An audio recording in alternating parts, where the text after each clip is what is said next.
Haunted objects have always captured our imagination. People tell stories about cursed paintings, haunted mirrors, and dolls that move on their own. These tales are everywhere, from old legends to modern movies. But why do these stories scare us so much? The answer is simple. Haunted objects seem normal at first. They look like things you might see every day, a toy, a chair, or even a box. But when something strange happens, like a doll changing places or making noises, it shocks us. We start to wonder if there's something hidden inside. Some people say that haunted objects are just a trick of the mind. Others believe they are touched by spirits or cursed by the dead. Fear grows when people share their stories. Even skeptics feel uneasy around things rumored to be haunted. No matter what you believe, haunted objects have a power. They remind us that there is much we do not understand. That is why stories like Annabelle's are so chilling. Annabelle's story begins in the 1970s, a time when the world was changing rapidly, but some things, like childhood toys, remained comfortingly familiar. She was just a simple Raggedy Ann doll, made of cloth and stuffing, with a stitched-on smile and button eyes. A young nursing student named Donna received the doll as a birthday present from her loving mother, who hoped it would bring her comfort while living away from home. At first, Annabelle looked sweet and harmless, with her bright red yarn hair, soft fabric body, and innocent, simple smile that seemed to light up the room.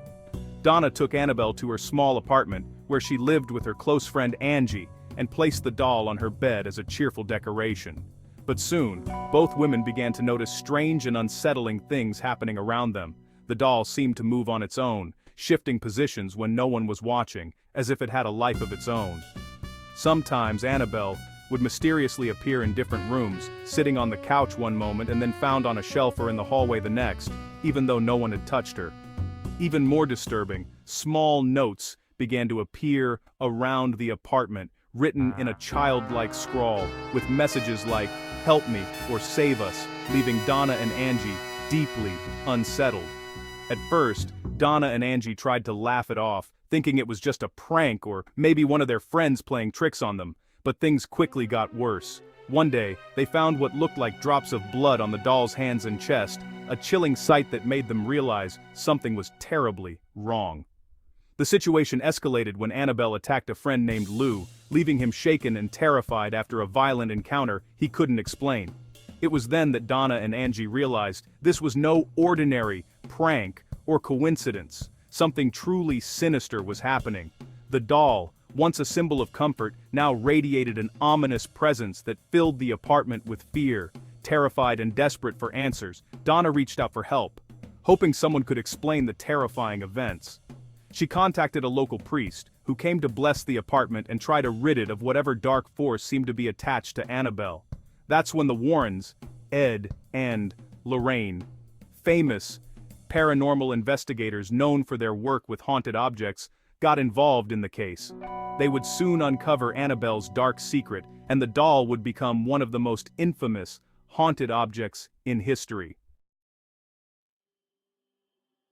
The Warrens quickly saw that Annabelle was no ordinary doll.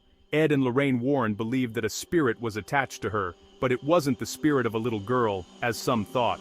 The Warrens said that an evil, inhuman force was using the doll as a tool.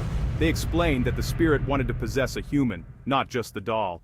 This made Annabelle very dangerous. The Warrens decided to take Annabelle away for everyone's safety. They brought her to their home in Monroe, Connecticut. Word spread about Annabelle. Newspapers and TV shows told her story. People wanted to see the haunted doll for themselves. She became a symbol of haunted objects everywhere. Soon, Annabelle was known as the most terrifying doll in America. The Warrens kept Annabelle locked in a special glass case. They put a sign on it that said, "Warning, positively do not open." The doll's fame only grew, inspiring movies and more ghost stories. Ed and Lorraine Warren were not just collectors of haunted objects, they were famous ghost hunters. For years they investigated strange events, haunted houses, and possessed objects. Ed was a self-taught demonologist. Lorraine said she was a clairvoyant, able to sense spirits. The Warrens started their occult museum in the basement of their Monroe home. They wanted to keep dangerous items away from the public. The museum held hundreds of haunted things, cursed statues, evil masks, and the infamous Annabelle doll. People came from all over to visit. They wanted to see if the stories were true. Some visitors came out of curiosity. Others hoped to find proof of the supernatural. The Warrens always warned guests not to touch anything. They believed that spirits could attach themselves to people who showed disrespect. For the Warrens, Annabelle was the most dangerous thing they owned. They told everyone that Annabelle's glass case must never be opened. Even they were careful around her, always showing respect and caution. The Occult Museum in Monroe was like no other place. From the outside, it looked like just another old house, but inside, it was a world of shadows and secrets. The rooms were dark and crowded, every corner filled with objects from the Warrens' most frightening cases. The air was thick with the weight of stories untold. Each item had its own story, a chilling tale of the supernatural or the unexplained. Some were connected to tragedies or unexplained deaths, their histories written in sorrow and fear. Many visitors felt chills just walking through the door, as if the house itself was watching them. Annabelle's glass case was the centerpiece, drawing everyone's attention the moment they entered. The doll sat perfectly still, but people swore her eyes seemed to follow them wherever they went, unblinking and cold. Some claimed the air around her felt colder, as if she was surrounded by an invisible chill that seeped into their bones. Others said they heard faint whispers or felt a heavy sense of dread, as if something unseen was lurking just out of sight. The Warrens always warned everyone that Annabelle was not a toy, and that her case was not to be taken lightly. She was a prison for something evil, a force that should never be released.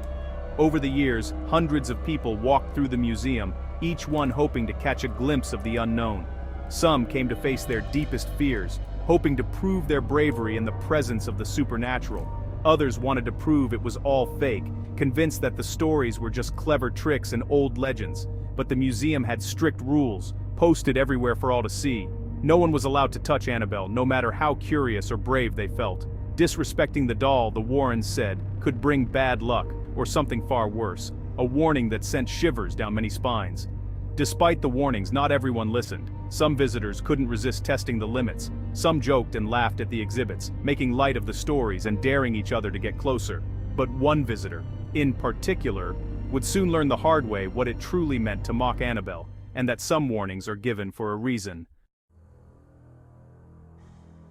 One day, a young man visited the museum with his girlfriend. He was not afraid at all, even as they stepped into the dimly lit halls filled with strange and unsettling artifacts. The air was thick with stories of the supernatural, but he seemed completely unfazed. In fact, he laughed at all the stories the tour guide shared, brushing off every tale of haunted objects and ghostly encounters as nothing more than silly superstition. When he saw Annabelle, the infamous haunted doll, he couldn't resist making jokes. He pointed at her, mocking the idea that a doll could ever be dangerous. He even tapped on the glass case, grinning, and loudly challenged Annabelle to prove her power by doing something to him. His voice echoed through the quiet room, drawing the attention of everyone nearby. The Warrens, the famous paranormal investigators who owned the museum, were in the room at the time, quietly observing the young man's behavior. Ed Warren approached the man and warned him to stop immediately, his tone serious and full of concern. He explained that Annabelle was not just a story, but a real and dangerous object, and that mocking her or showing disrespect could have serious consequences. Ed's words were stern, but the young man only smirked. Instead of listening, the man just laughed even louder, making a show of his disbelief for everyone to see. He scoffed at the warnings, boldly declaring that he didn't believe in ghosts, curses, or anything supernatural. To him, it was all just a big joke. His girlfriend, however, looked increasingly nervous. She tugged at his arm, urging him to stop, but he kept taunting the doll, ignoring her pleas and the uneasy atmosphere. Finally, Ed had enough. He firmly asked the couple to leave the museum, making it clear that such disrespect would not be tolerated. He reminded them that the museum was a place of respect, and that mocking the objects inside could bring about consequences they might not expect. The couple left, the young man still laughing over his shoulder, completely dismissing the warnings as they stepped out into the night. But the story did not end there. The museum grew quiet again, but a sense of unease lingered in the air. Later that day, as the young couple rode away on their motorcycle down a lonely rural road, something terrible happened that would change their lives forever. The man suddenly lost control of the bike and crashed violently into a tree. The impact was so severe that he died instantly, leaving no chance for help to arrive. His girlfriend survived the crash, but she was badly hurt, left with injuries that would remind her of that day for the rest of her life. Some say it was just a tragic accident, but others believe Annabelle had finally answered his challenge. The tragic accident shocked everyone. The Warrens believed it was no coincidence. Ed and Lorraine often told the story to warn others. They said that mocking Annabelle had angered the spirit inside. The man's fate was a lesson in respect and in fear. After the accident, people took the warnings more seriously. Visitors to the museum were extra careful around Annabelle. Some even made small prayers or gestures of respect before passing her case. The story of the young man who died became famous. It was told again and again, each time as a cautionary tale. Some skeptics said the crash was just bad luck, but many others believed Annabelle was responsible. The Warrens said the doll's evil could reach far beyond her glass case. Even those who didn't believe in ghosts started to think twice before joking about haunted things. The legend of Annabelle grew stronger. She was no longer just a doll. She was a warning to everyone who doubted the power of the unknown. Annabelle's story is more than just a scary tale. It is a lesson about respect. Even if you don't believe in ghosts or curses, it is wise to be careful with things you don't understand. The world is full of mysteries, and sometimes it's best not to take chances. Many people now visit haunted places with caution. They remember what happened to those who laughed at Annabelle. The Warrens believed that evil can hide in simple objects. Their warning was clear: never mock the unknown. Some say that fear gives power to these haunted things. Others believe that respect keeps you safe. Either way, Annabelle's tale reminds us there are forces we may never understand. Next time you see a haunted object, think twice before making a joke. The story of Annabelle's curse is proof that a moment of disrespect can have lasting consequences. People still debate whether haunted objects are real. Some say the stories are just made up to scare us. Others believe the world is full of things science can't explain. Annabelle's case remains one of the most famous examples. Today, the Occult Museum in Monroe is closed to the public, but Annabelle is still there. She sits in her glass case, watched over by the Warrens family. Her legend continues to grow, inspiring movies and new ghost stories every year. No matter what you believe, haunted objects, like Annabelle, remind us to keep an open mind. The line between fear and belief is thin. Sometimes, stories are all we have to warn us. So, next time you hear about a haunted doll or a cursed painting, remember Annabelle. Her story is a chilling reminder: never take the unknown lightly.